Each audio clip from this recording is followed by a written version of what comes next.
जातिगत जनगणना की बात कर रहा था। सोनिया गांधी जी ने कहा कि जातिगत जनगणना संविधान के दायरे में नहीं है, हम इसका विरोध करते हैं। चिदंबरम साहब ने कहा, मैं 2011 की बात कर रहा हूं, चिदंबरम साहब ने कहा कि जातिगत जनगणना जो है इस देश को डिवाइड करेगी।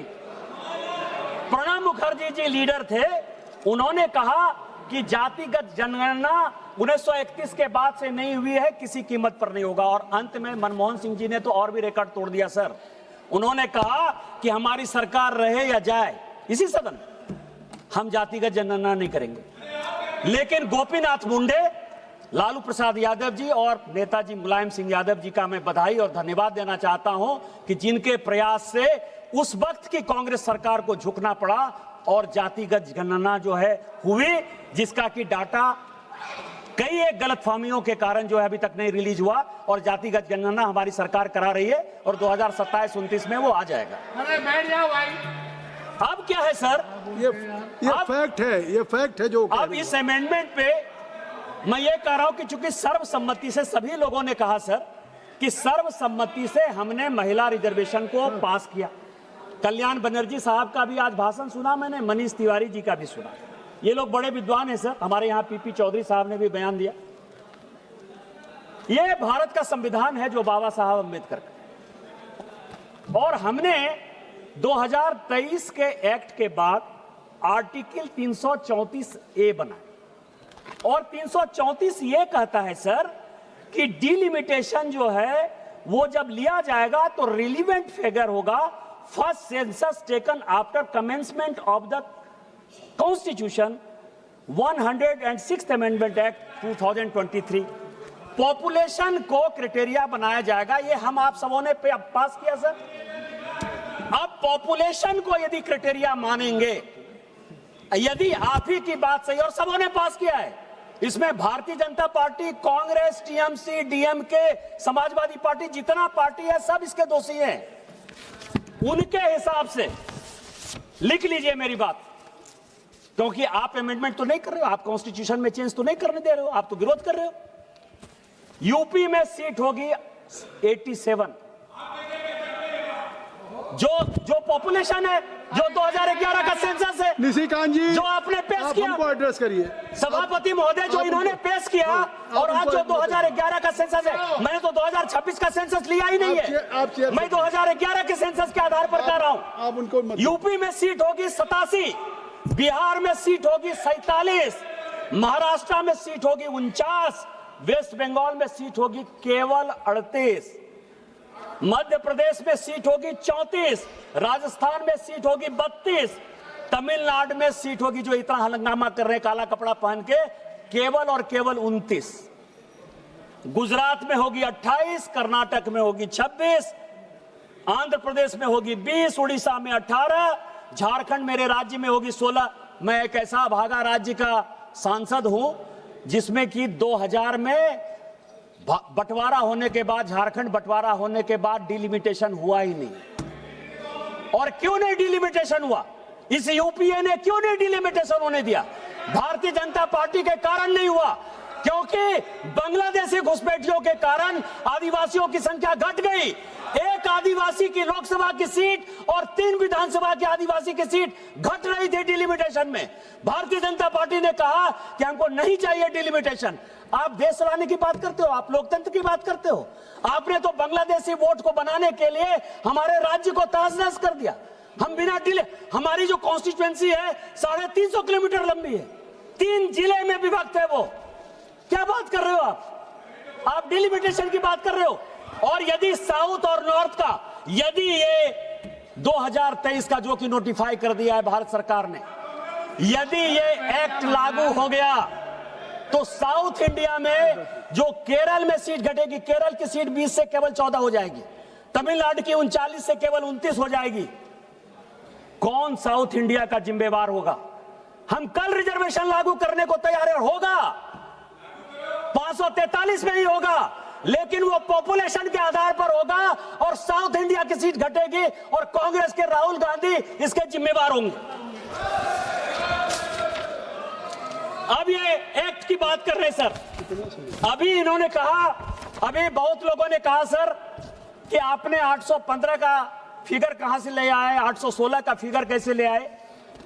सर मैं 31 से जो है ये रिजर्वेशन को सीट बढ़ाने को बहुत मुझे लगता है जुड़ाव सर।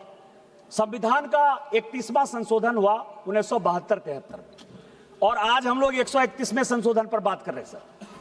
ये 1973 का जिसको कि अभी बड़ी लंबी चौड़ी भाषण देके गए कि इंदिरा जी ने जो है देश के लिए बहुत बड़ा काम कर दिया और उन्होंने फ्रीज कर दिया। 525 से 550 हो रहा था सीट सर। डिलिमिटेशन आयोग 1971 में बन गया। डिलिमिटेशन आयोग ने कहा, और उसके पहले की एक और कहानी है सर कि 1952 में जब डिलिमिटेशन आयोग बना तो डिलिमिटेशन आयोग ने कहा कि इस तरह से हम किसी भी एरिया का परिसीमन नहीं कर सकते। आपको पता है कि डिलिमिटेशन आयोग के रिकमेंडेशन के आधार पर कांग्रेस ने सारे फेडरल स्ट्रक्चर को तार पर तार रख दिया, पूरा संविधान संशोधन कर दिया और 1956 का state reorganisation act delimitation act के आधार पर बना। बंगाल की कुछ जगह बिहार में आ गई और बिहार की कुछ जगह बंगाल में चली गई। आंध्र की कुछ जगह केरल में चली गई, केरल की कुछ जगह आंध्र में चली आई, तमिलनाडु की कुछ जगह जो है बेंगलोर में चली आई, कर्नाटक में चली आई और कर्नाटक की कुछ जगह वहां चली गई और आज भी महाराष्ट्र जो है बेलगांव की लड़ाई लड़ रहा है। यह डिलिमिटेशन आयोग के कारण हुआ और उन्होंने तय कर दिया कि टोटल जो हमारे एमपी होंगे 489 होंगे। डिलिमिटेशन आयोग का यदि रिपोर्ट प्रेमचंद्रन जी आप पढ़ लीजिएगा तो उन्होंने कहा कि 526 लोग होने चाहिए, लेकिन इंदिरा जी ने, नेहरू जी ने यह तय कर दिया कि न 489 होगा। उन्हीं की बेटी इंदिरा जी ने यह 1973 का 31वां संविधान संशोधन विधेयक लेकर आया। डिलिमिटेशन आयोग 1971 में बन गया। डिलिमिटेशन आयोग ने कहा कि टोटल सीटें जो है 603 होनी चाहिए। उन्होंने कहा तुम कौन तय करने वाले थे? अभी बड़ा एकदम ट्रांसपेरेंसी की बात कर रहे थे कि आप तो अपना जज बना लेंगे, आप अपना एमपी बना लेंगे। मुझे लगता है कि 1952 से लेके ये जो है पूरा लीडर ऑफ द अपोजिशन से पूछकर जो है अपना आयोग बनाते रहे। उन्होंने कहा संविधान संशोधन करके कि नहीं, 525 से 550 ही सीट होगा और उन्होंने तय कर दिया कि उत्तर प्रदेश में कितनी सीट होगी, मध्य प्रदेश में कितनी सीट होगी, गुजरात में कितनी सीट होगी, महाराष्ट्र में कितनी सीट होगी। सर ये तय कर दिया। आज आप हमको भाषण देने की बात कर रहे हो। दूसरी बात सर, ये जो झूठ की दुकान है, दोनों बहन भाई को मैंने बहुत पढ़ा।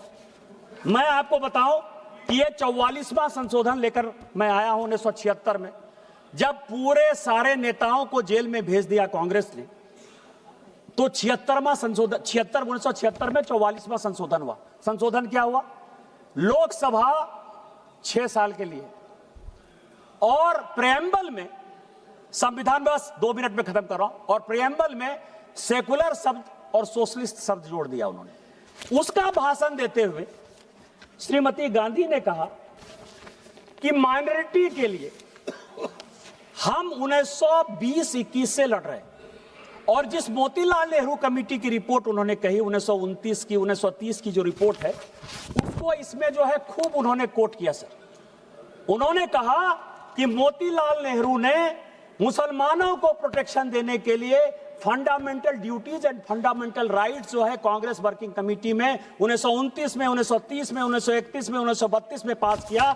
और हमारा जो बेस है वो बेस ये है कि हमको मुसलमान के आधार पर राजनीति करनी है, मुसलमानों को संरक्षण देना है, मुसलमानों को रिजर्वेशन देना है, उनके रिप्रेजेंटेशन को बढ़ाना है। और इसी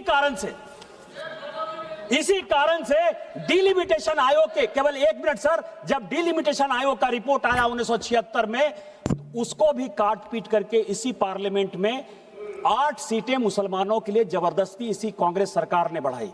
इसीलिए मेरा आपके माध्यम से इस सारे अपोजिशन से आग्रह है कि साउथ इंडिया के साथ अन्याय नहीं करिए, महिलाओं के साथ अन्याय नहीं करिए। इस देश में इस पार्लियामेंट की जो भूमिका है उसके वर्चस्व को कायम रहने दीजिए, पार्लियामेंट में लोगों का विश्वास रहने दीजिए। और माननीय मोदी जी जो 33% रिजर्वेशन महिलाओं को देना चाहते हैं 2029 में लागू करने के लिए इस बिल का समर्थन करिए। आपने मुझे समय दिया, इन्हीं शब्दों के साथ जय हिंद।